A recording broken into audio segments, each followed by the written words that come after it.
Salut les voyageurs, juste quelques mots pour des informations sur la qualité des vidéos que vous verrez, des vidéos sur le terrain, puisqu'elles ne sont pas stabilisées et cela se voit, mais dorénavant les vidéos extérieures seront filmées avec le même type de caméra que celle qui me filme actuellement. La qualité sera donc nettement améliorée. Nous voici pour une première vidéo sur le thème des parkings. Donc le parkage à l'année, on ne parle pas du parking quand on trouve un endroit pour passer la nuit, mais à l'année, et le choix de son concessionnaire. Donc finalement, le bon choix des deux, est-ce véritablement important?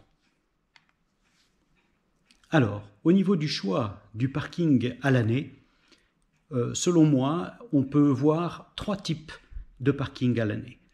Le top du top pour moi, c'est avoir la chance, nous ne l'avons pas, de bénéficier d'un abri qui soit couvert sur son propre terrain, près de son appartement ou de sa maison. Nous ne l'avons pas. Ce qui peut être intéressant aussi, à mon sens, c'est de pouvoir bénéficier d'un abri couvert pour éviter les intempéries, pas trop loin de chez soi, parce qu'il faut commencer à faire 1 heure ou 1 heure et demie de trajet pour pouvoir remplir son camping-car, c'est quand même un petit peu agaçant. Et toujours selon moi, probablement à éviter, c'est le lieu de parkage loin de tout passage, puisque ça évite de se faire visiter s'il y a quand même du passage. Loin de chez vous, on l'a dit juste avant, parce que ça oblige à pas mal d'allers-retours pour remplir le camping-car, et en fait non abrité. Donc le troisième choix ici a finalement tous les défauts. Si on peut l'éviter, c'est mieux. Vous allez voir maintenant quelques images du lieu que nous avons choisi pour abriter notre camping-car qui arrivera en avril 2020. Ne pouvant pas le mettre finalement près de chez nous et surtout contre la maison, eh bien nous avons choisi un lieu qui soit abrité, qui est électrifié et qui est hors gel l'hiver. Salut les voyageurs, alors voilà une des premières vidéos avant même d'avoir récupéré notre camping-car. On est avec Claire, ma fille, et on est finalement sur le lieu et on voulait juste vous montrer à quel endroit on allait stocker le camping-car, puisque avant même de l'acheter, l'idée c'était quand même aussi de pouvoir le protéger. C'est quand même un investissement, et puis le but c'était de pouvoir vous montrer finalement où on allait pouvoir le parquer.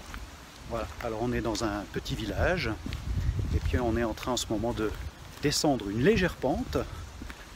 Légère pente, vous saurez pourquoi en jetant un coup d'œil typiquement au tuto qui s'appelle Attention au porte-à-faux. Donc je vous le mettrai en description en dessous. Et puis je vais vous montrer ici derrière nous.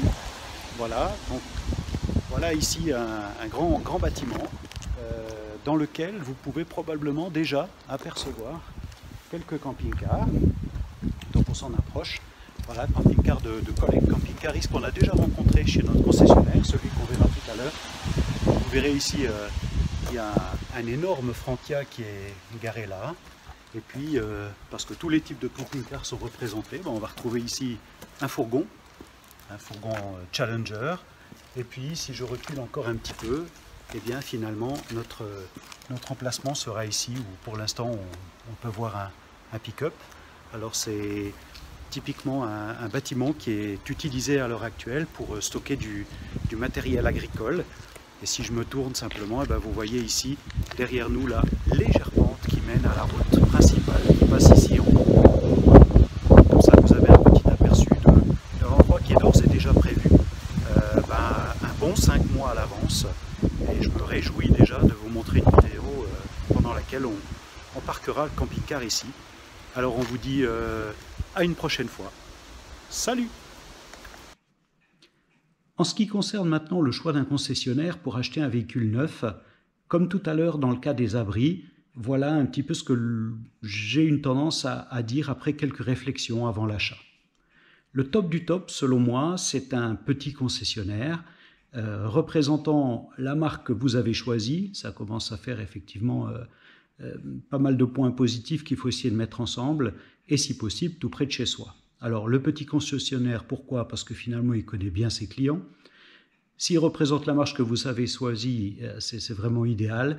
Et puis près de chez soi, parce que comme on le sait, les mois et les années passant, il y a toujours des petits éléments à réparer, et c'est quand même plus pratique d'être à un quart d'heure, 20 minutes, maximum une demi-heure de chez soi, que de devoir faire 2 heures par exemple de camping-car pour le porter quelque part, avec toute la problématique par exemple des véhicules de prêt. Et à éviter, c'est le concessionnaire gigantesque. Gigantesque, ça veut dire qu'il fait énormément de marques, qu'il y a une batterie de commerciaux.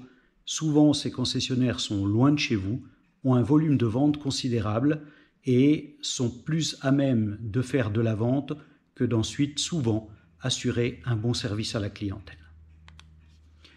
Alors, au niveau des portes ouvertes chez un concessionnaire, vous savez que pendant l'année, il y a plusieurs fois des portes ouvertes chez le concessionnaire. Et je vais mettre ça en opposition, vous l'avez probablement entendu sur d'autres vidéos, avec ce qui se passe dans un salon des véhicules de loisirs. Il y en a eu à l'automne un petit peu dans tous les pays. Le salon des véhicules de loisirs, c'est bien pour avoir une vue finalement très large de ce qui existe. Par contre, ce n'est pas forcément le bon moment pour avoir les meilleurs conseils et surtout pour prendre une décision. Chez votre concessionnaire, c'est souvent tout le contraire, c'est-à-dire qu'on ne voit pas forcément une gamme ou une palette étendue des marques entre lesquelles on pourrait hésiter, parfois et souvent même pas toute la gamme que lui-même représente, donc c'est un petit peu limité. Nous, ce que nous avons fait, c'est de choisir finalement le meilleur des deux mondes, c'est-à-dire aller bien sûr dans du salon du véhicule de loisirs avec déjà un choix très précis en tête sur ce que l'on voulait voir, sans avoir oublié d'avoir vu au préalable le concessionnaire pour avoir des questions et avoir surtout des réponses extrêmement précises.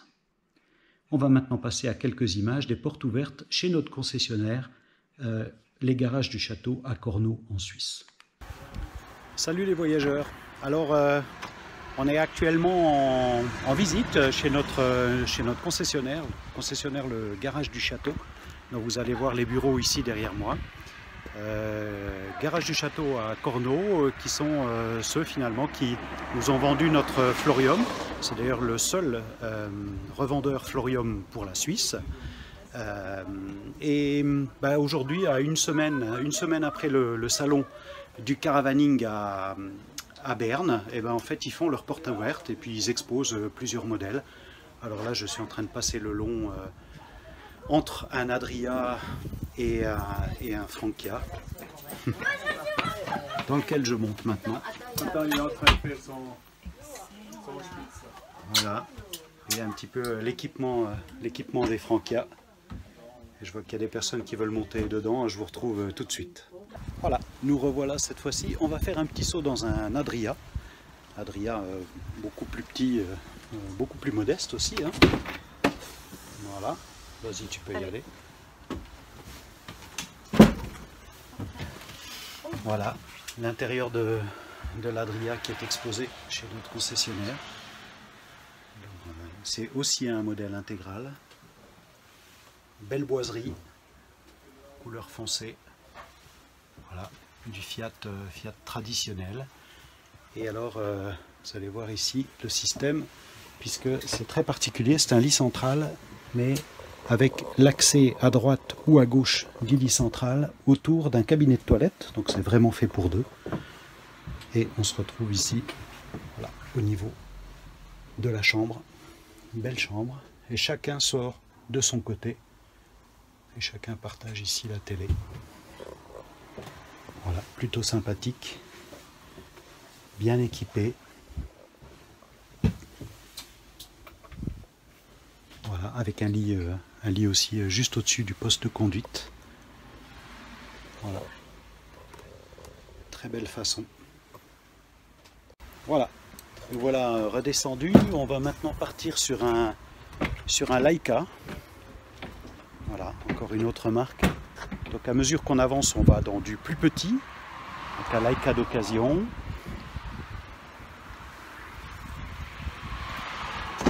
Allez, je te laisse monter. Merci.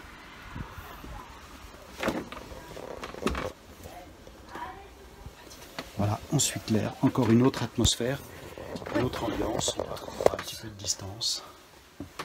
Voilà, sympathique. Tous des rangements là. Voilà, ouais, des rangements au-dessus du poste de pilotage, mobilier clair. Voilà, plutôt sympathique, plus compact. Quand même moins de place ici autour de la table, on est sur du toujours plus court. Et on va ressortir.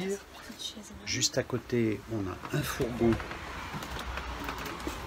que l'on va passer pour aller voir directement un modèle, probablement celui qui va ressembler le plus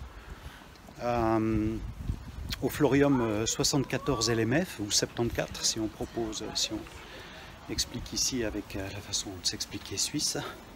Donc voilà ici l'intérieur d'un fleurette. Je te laisse monter. Voilà. Donc ça c'est le fleurette, c'est même genre finalement de menuiserie ou d'agencement que ce que l'on peut retrouver en Florium. Simplement ça c'est une version qui est beaucoup plus classique, traditionnelle dans les couleurs, alors que typiquement sur un Florium on va être dans le crème, dans le noir et dans des couleurs grises beaucoup plus claires. Voilà, montrer ici leur système vraiment très bien fichu de table que l'on peut tourner dans tous les sens. Voilà, et on se retrouve ici avec un système de table totalement ronde.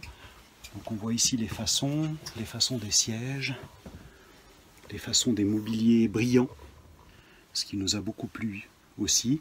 Et donc là au-dessus de nous, eh bien en fait c'est un lit que l'on peut descendre, c'est le lit supplémentaire. Voilà, donc c'est pas le même agencement que le 74 LMF, mais par exemple la façon au-dessus de la casquette, l'ouvrant, le sunroof qui est au-dessus, c'est exactement la même chose. Et bien sûr on est toujours sur un système de châssis et donc de porteur Fiat avec la cabine tout à fait classique. Voilà, maintenant on va se diriger vers un Benimar. Donc Benimar qui est plus une marque d'entrée de gamme que Florium et surtout que Frankia, pour voir un petit peu la différence. Un Benimar modèle Tesoro. Voilà, je te laisse rentrer. Voilà. Autre atmosphère, autre ambiance. Bois foncé.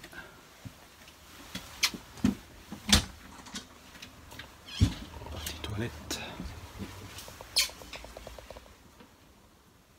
Voilà, toujours dans le Benimar, cette fois-ci on est sur une cabine et sur un porteur Ford automatique 170 chevaux. Voilà, après on en pense qu'on veut, nous on a préféré prendre Fiat parce que Ford avait et semble avoir encore toujours quelques soucis de motorisation et n'ayant pas beaucoup de chance avec les choses un peu technologiques, on a déjà une tendance à avoir souvent des pannes. Alors du coup, voilà, a priori on a préféré partir sur le Fiat. Bon, on dirait aussi c'est le nouveau moteur, il y a l'AdBlue, c'est la nouvelle boîte automatique. On ne sera peut-être pas exempt de panne, mais ça on aura l'occasion de vous en reparler. Enfin j'espère pas en tout cas.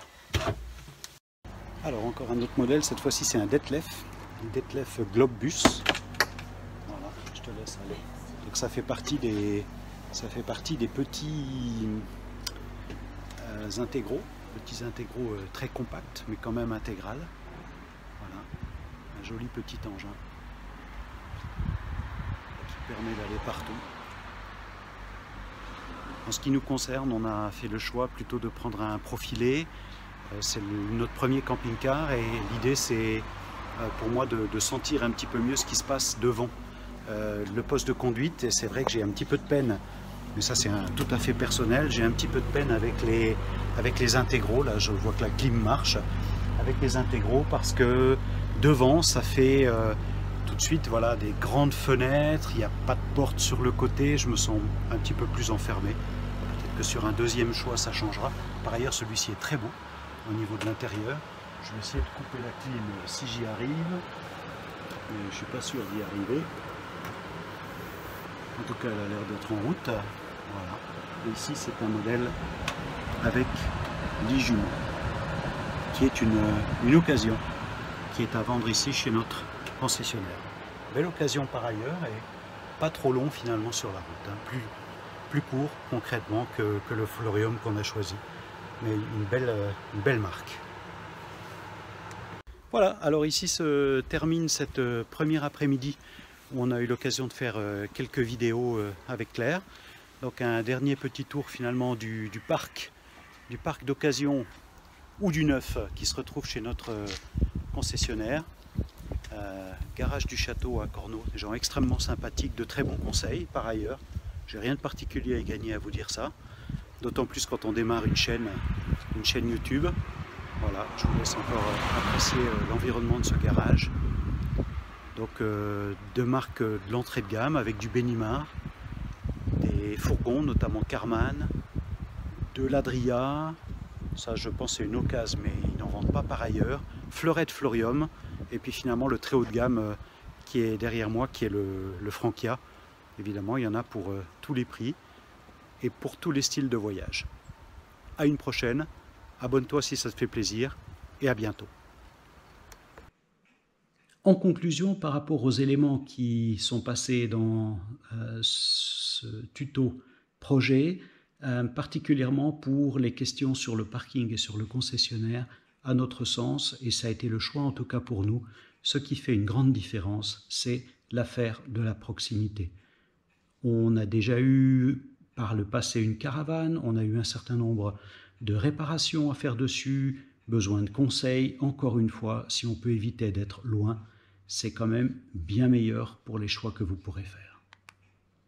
Ne manque pas le tuto de conduite 1 qui parle du porte-à-faux quand on attaque une pente raide. J'en ai parlé un petit peu dans une des toutes premières vidéos de ce tuto. Merci par avance pour ton pouce bleu et pense à t'abonner. À bientôt.